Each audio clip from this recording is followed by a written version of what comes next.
In a world obsessed with beauty, the modelling industry has been long shown as a symbol of success, fame, and luxury. Behind the glitz, the glamour, and the designer labels lies a darker truth, one that many are afraid to speak about. From the pressure to maintain unattainable standards to the dangerous toll on mental health and well-being, the modelling industry is a place where beauty isn't just skin deep, it's often harmful.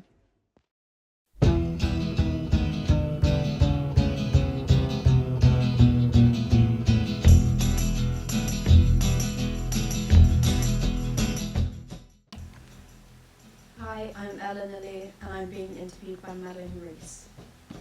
Models are the faces we see in magazines, advertisements, and on billboards, but these images are just carefully curated illusions. In an industry driven by unrealistic standards, many young models are taught that they must conform to the narrow definition of reality: tall, thin, and false. Okay, 3, 2, 1.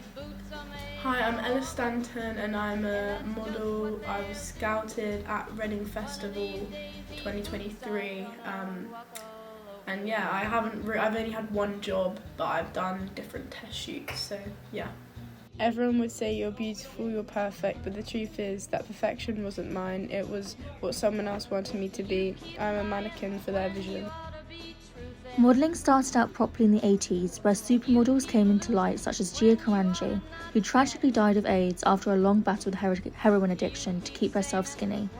This is how the modelling genre of heroin chic started. What's your experiencing with modelling?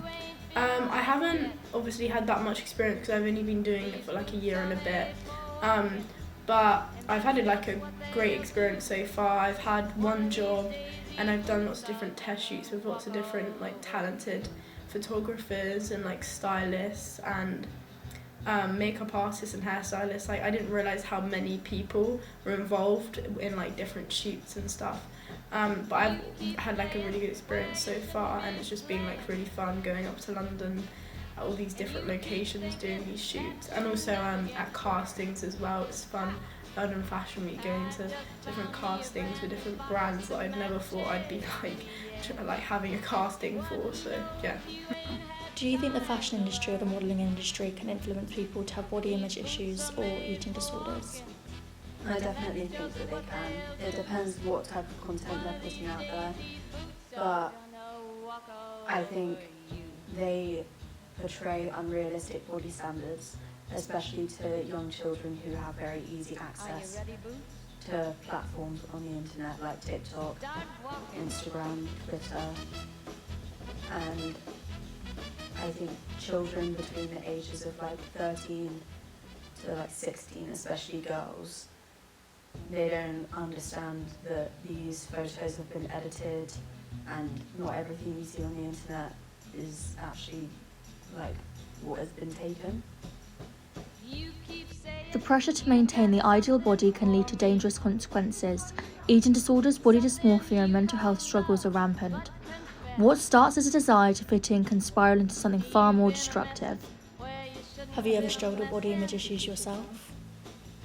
When I was younger, I did, when I didn't understand the content I was viewing, especially as you hit puberty, you start facing acne, cellulite, body image issues that you're comparing yourself as a 13, 14-year-old child to a 25-year-old woman with tons of surgery and editing, and you don't really see what you're doing, you just sort of comparing yourself.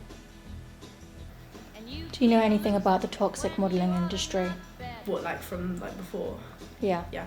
Well, I've watched a few documentaries and I've obviously heard about the whole heroin chic kind of thing, and the Kate Moss influence, and everyone's saying that she was she was a cocaine addict and she was anorexic, but she wasn't actually anorexic, it was just her body shape. Obviously she was kind of a model that no one had ever seen before, compared to the likes of Shalom and Naomi Campbell and people like that who are very they're very obviously slim but also curvy, but Kate Moss is more a skinny look, and people used to say she's malnourished and all this, and it was a bad influence.